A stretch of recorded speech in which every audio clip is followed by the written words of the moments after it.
You don't just wake up one morning and realize people have started avoiding you. No, it creeps up on you, like mold in a corner you never check. Quiet, subtle, and suddenly impossible to ignore. My name's Walter. I'm 74. I've got my original teeth, a fading sense of optimism, and a drawer full of reading glasses I refuse to throw away, just in case. I'm not some grumpy old fossil yelling at kids to get off my lawn. I'm the guy who used to grill burgers for the whole block on Memorial Day. The guy who always showed up early, helped everyone move, and still believes in handwritten thank you notes. But lately, it's like I've become allergic to invitations. Or maybe invitations have become allergic to me. Let me tell you how I found out. It was Ava's birthday. Sweet 16, the age of eye rolls and over-filtered selfies. She's my granddaughter. Or she used to be. I mean, biologically, she still is, but you wouldn't know it from the way her father, my son, slammed the door in my face that morning. I showed up, like I always do, holding a warm peach cobbler I baked from Helen's old recipe. Helen was my wife. Still is, depending on how you define death. She passed 5 years ago, but I swear she still watches me burn toast. I didn't expect a marching band, just a "thanks, Grandpa," maybe even a plate of cake later. Instead, I got, "Dad, you really should have called." I stared at Eric, my flesh and blood, standing there in his overpriced sweater that looked like it came with an opinion. His tone was tight, uncomfortable. "I brought Ava something," I said, raising the casserole in a small velvet box with the bracelet I'd picked out a week ago. One of those delicate silver ones.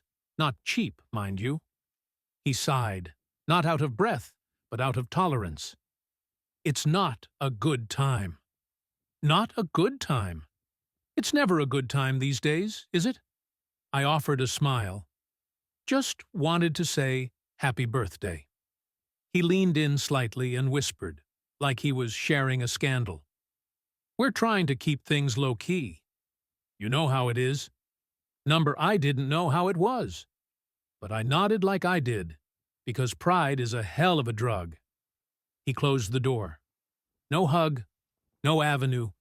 Not even the dog barked goodbye. Walking home felt longer than usual. I watched my shadow stretch across the pavement like it was trying to run ahead of me and disappear. Back inside, I placed the empty dish on the counter and sat down with a cup of tea that tasted like tap water and loneliness. Was I intruding? I was being a grandfather. There's a difference. A few days later, I called my niece, Sandra.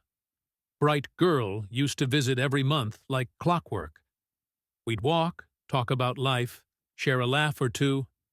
She was my buffer between old age and irrelevance. When she answered, her voice had that harried, mid-meal tone. "Hey, Uncle Walt, can I call you back?" "Sure, just checking in." "Love you." Click. No call back.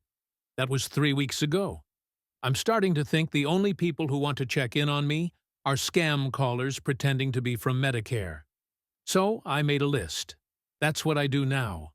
Lists make things feel manageable. 5 reasons they might be avoiding me. I show up unannounced, like a Jehovah's Witness with baked goods. I talk about the past. Too much, apparently. I don't use emojis or hashtags, and I still write in cursive. I say what I think. Politely, but still. Cardinal sin, I guess. I remind them of mortality. And God forbid anyone under 50 think about that. Was that it? Did my mere existence make people uncomfortable? Was I suddenly some relic to be politely tolerated at holidays and deleted from the group chat the rest of the year? The answer started to come into focus that Thursday. I was in line at the grocery store. Ellie, the young clerk with hair the color of strawberry milk and the attention span of a squirrel on caffeine, gave me that bored, old man again look. "You okay, Mr. Walters?" she asked, barely glancing up. "Still breathing," I said, though I'm starting to think that's more of an inconvenience to some people. She fake chuckled, the kind of laugh you give when you're trying not to yawn. I handed her a coupon. She scanned it like it was covered in germs. I wanted to scream, "I'm a person, not a ghost." But instead, I paid in exact change, which she hated, and walked out with my dignity in one hand and dented bananas in the other. Later that day, I went through old birthday cards. Ava used to draw little hearts inside them. Last one I got? A generic Happy Holidays email with my name spelled Walter. Close enough, right? And then came the note. Friday morning. Cold, gray sky. The kind that makes your bones ache just by existing. I opened the front door to grab the paper. Yes, I still read the actual paper, sue me. And there it was, slipped under the doormat. We need to talk about boundaries. No signature, no return address, just those 6 words, written in tight, neat handwriting. Boundaries. You know what that word used to mean? Property lines, personal space, respect. Now it's a velvet-covered bat used to beat people over the head with their own emotions. I sat down on the front steps and read that note 5 times. Each time, it felt more like a breakup letter from my own family. So there it is.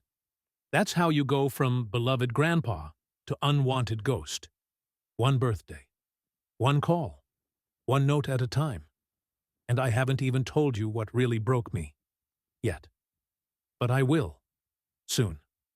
Because if you think this was the worst of it, you don't know the half. What happened next changed everything. You don't want to miss how this all unfolded. You ever sit on your own porch, holding a note that basically tells you to stay in your lane, and you realize you don't even know what lane you're allowed in anymore? That was me. Friday morning. Cold coffee in one hand, a boundary notice in the other. No name, no explanation. Just the polite version of, "Stop showing up." I thought about calling Eric, maybe ask him if he wrote it. But something in me, maybe what's left of my pride, told me not to. I knew the answer. And I wasn't in the mood to hear him explain it using phrases like emotional space or energetic clarity. So I did what any self-respecting man, with a backbone and a touch of bitterness, would do. I went to the senior center. Now, let me tell you, the senior center in our town is not what you see in commercials. No smiling yoga instructors or cheerful painting classes with Bob Ross wannabes. It's a stuffy little building with linoleum floors and coffee that tastes like it was brewed during the Nixon administration. But there's one thing it is good for: people who still talk to you. Mostly because no one there has figured out how to avoid you via group chat. "Walter, you old buzzard!" yelled Joe, a retired plumber who still carries himself like he's fixing something. "Still upright," I replied, pulling out a chair. Joe and I talked about everything: the weather, football, the mysterious disappearance of decent bacon. And for a brief moment, I felt normal. Like maybe I hadn't been quietly voted off the island. Until Doris showed up. Now Doris, bless her efficient little heart, used to bring me cookies. She used to light up when she saw me. But today? "Oh, you're here," she said, flat as a deflated tire. "Yep, in the flesh," I answered, waiting for the smile. It didn't come. Instead, she sat on the far end of the table. Like my presence might be contagious. Joe gave me a look, that half-apologetic shrug guys do when they don't want to get involved. I wasn't offended. I was curious. I excused myself, pretending I had to check on something. I didn't. I just needed a mirror. I walked to the bathroom and stared at myself under the bad fluorescent light. Was I changing? Did I look mean? Dangerous? Creepy? Number just old. And apparently, that was enough. On my way home, I stopped by the library, my safe place. But even there, I got the treatment. I walked over to return a copy of Steinbeck's East of Eden. Before I could even say, hello, the librarian, Susan, a woman I'd played chess with for a decade, gave me that look. You know the one. Like she's trying to smile, but her eyes are already halfway out the door. "Hi, Walter," she said, tucking papers into a folder like her life depended on it. "Afternoon," I replied. "Do we still have the Thursday Classics Club going?" She paused. "It's on a break." "Really? That's funny. I saw a flyer in the hallway that said it was this week." Her smile tightened. "It's selective now." Ah, there it was. "Am I unselected?" I asked, letting the sarcasm drip. She didn't answer, and she didn't have to. That night I poured myself 2 fingers of something brown and legally weak, and sat in my recliner, staring at the ceiling like it owed me an explanation. And then I did something I hadn't done in a while. I wrote in Helen's journal. It used to be hers, back when she was scribbling recipes and Sunday reflections. After she passed, I took it over. Not out of sentimentality, okay, maybe a little, but because it made me feel like I was still having conversations with her. Tonight's entry? Mistake number 6. I stuck around long enough to outlive their comfort. Because let's face it, nobody wants a walking reminder that time runs out. We're like living time bombs with hearing aids and soft shoes. The moment we stop being adorable and start needing a second to sit down, we become inconvenient. Saturday morning. I decided I wasn't going to be passive anymore. If they were avoiding me, I wanted answers. I called Sandra again. This time, I didn't let her brush me off. "Uncle Walt," she answered. "Hey, I meant to call you back." "Of course you did," I said. "Listen, honey, be honest. Did I do something?" Pause, long enough for me to hear her chew her lip. "No, of course not," she said, too quickly. "It's just, life. Things get busy." "Sure, busy. Like boundaries? Busy?" She froze. I could hear it through the phone. "Who told you that?" "You just did." She sighed. "Look, it's not about you. Not exactly. It's just, you can be a lot sometimes." "A lot of what?"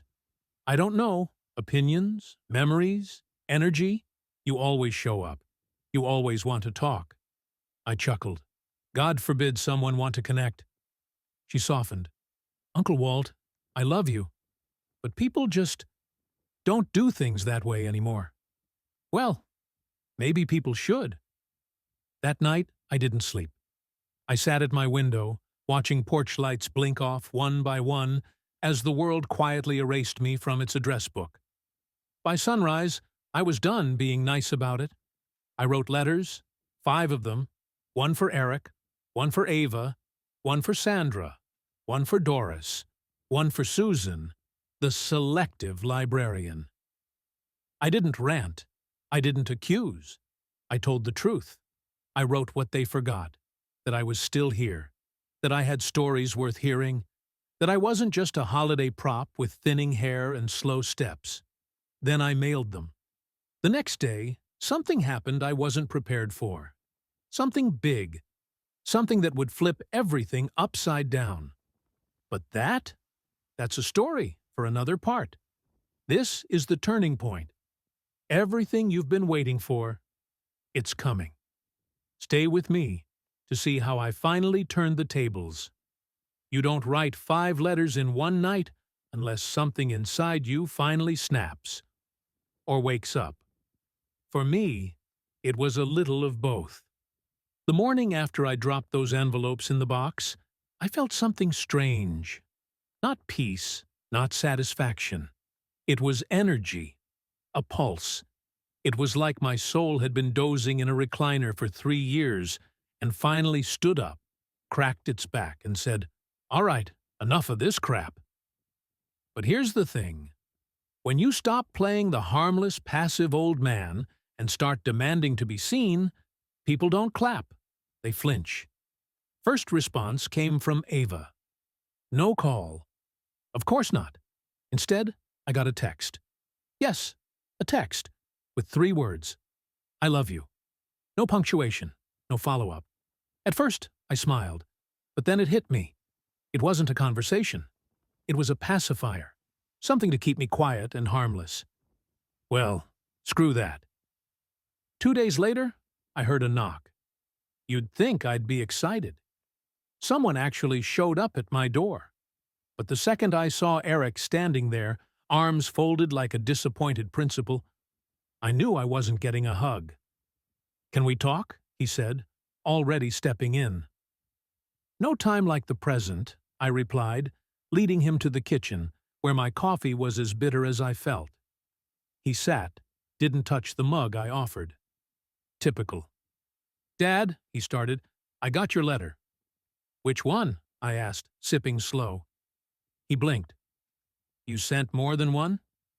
5. Felt like a good number. He sighed. Look, I appreciate the honesty, but this whole thing, it feels like an attack. I raised an eyebrow. You avoid me for months, then tell me my truth makes you uncomfortable. That's rich. I'm not avoiding you, he snapped. I have a family, work, stress. You don't understand how things are now. No, Eric, I do understand. You're just embarrassed I still exist.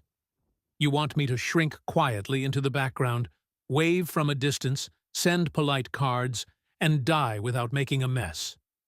His face twisted. That's not fair. No, I said, standing. What's not fair is acting like I stopped being a person the second your mom died.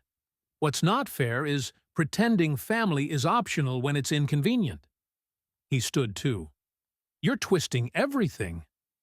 No, Eric, I'm untwisting it. You're just not used to hearing it out loud. There was a long silence. He looked like he wanted to say something, but instead, he just shook his head and left. That night, I didn't sleep. Again. But this time, it wasn't dread keeping me up. It was something else.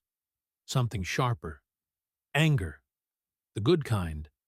The kind that makes you throw out your own rule book and write a new one in pen.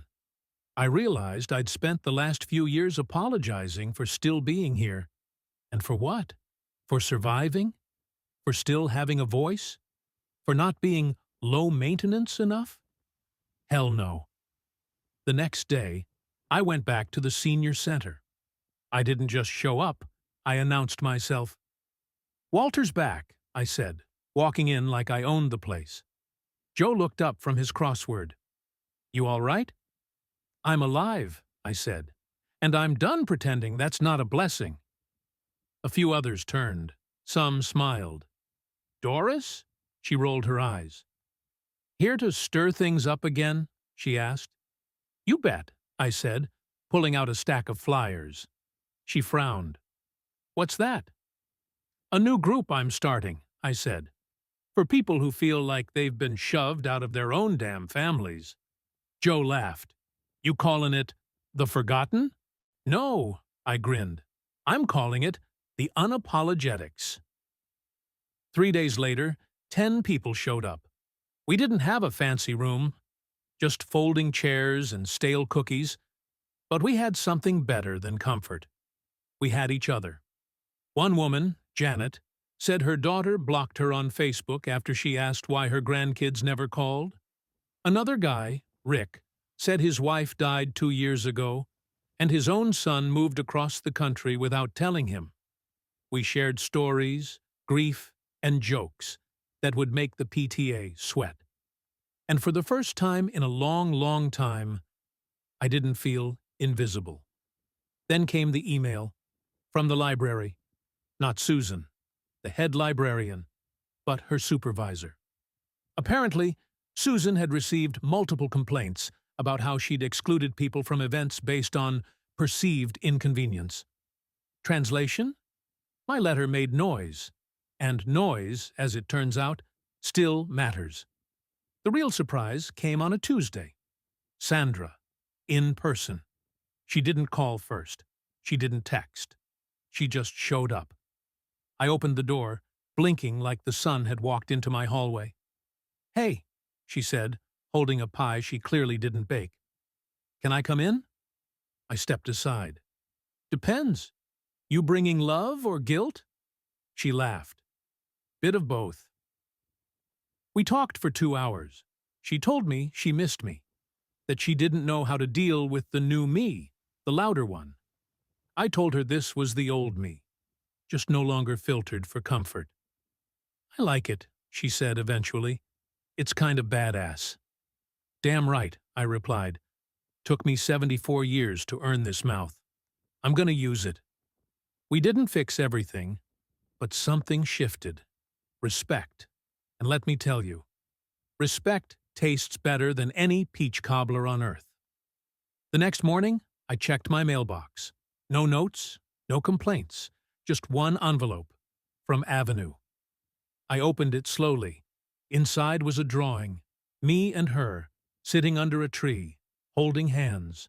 Underneath, in shaky teenage cursive, "I miss you. Come to my next birthday." I stared at it for 10 minutes before I moved, and when I did, it was to hang it on the fridge, dead center, right where everyone could see it. This was the fire.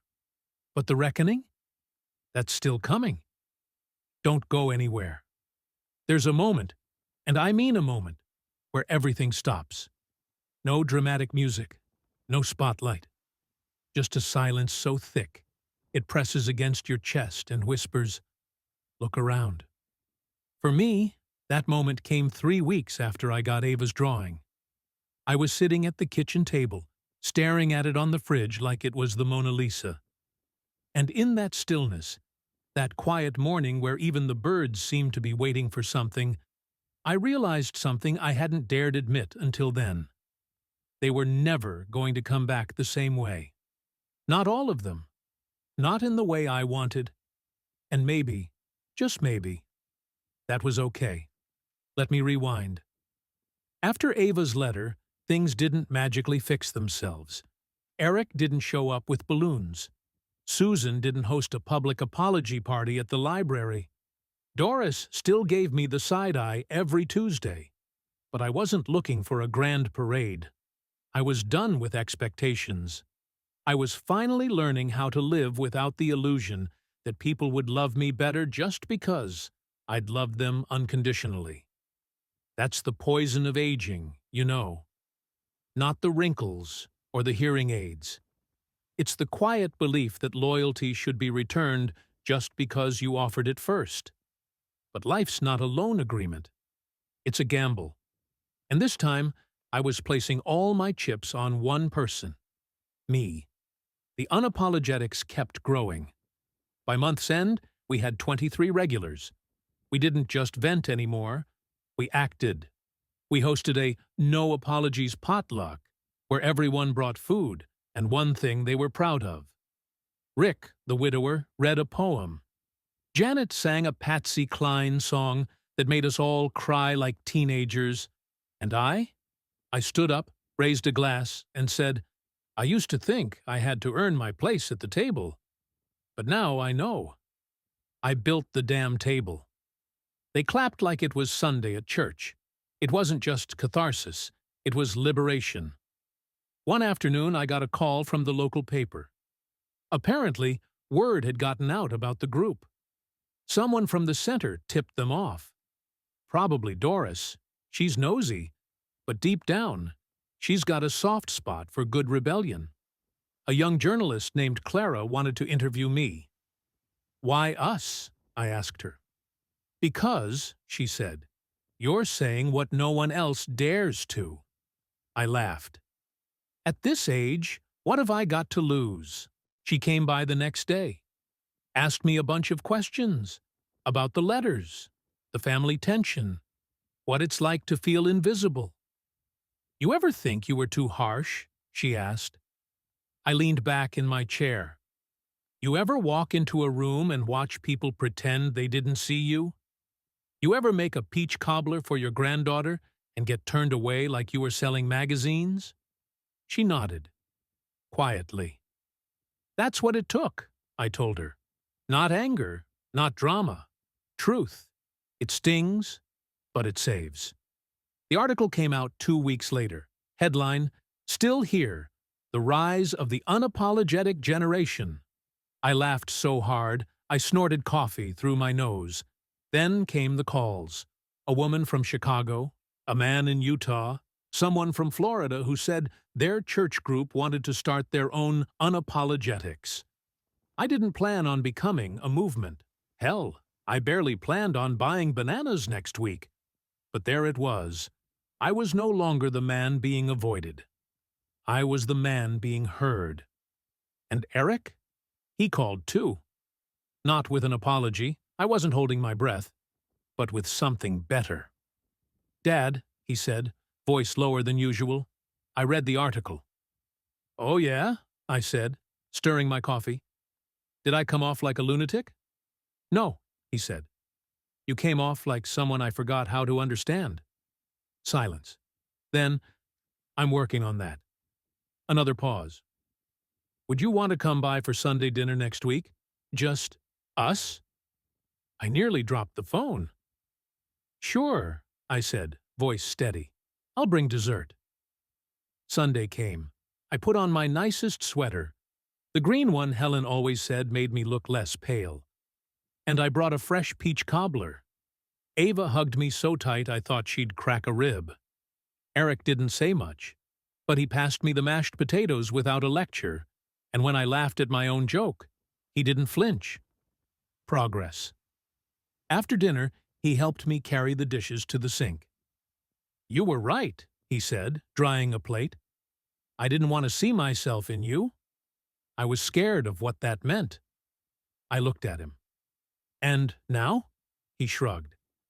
Now I'm starting to think maybe that wouldn't be such a bad thing. I walked home that night under a sky full of stars. The air was cold, but for once it didn't sting. When I got to my porch, there was a note on the step. My heart tensed. Another boundary warning? Number. This one said, Thank you for not disappearing. I didn't recognize the handwriting. Didn't need to. Some things don't need a signature to be true. So here's what I'll leave you with, friend. If they avoid you after 70, it might not be your fault, but it is your choice what you do about it. You can shrink, fade, fold into a polite silence that they call grace, but feels a lot more like erasure. Or you can stand up, speak, make noise, remind them and yourself that you're still here, still loud, still worthy, still you. This isn't just how it ends. It's how it starts again. Because if you're still breathing, you're not done.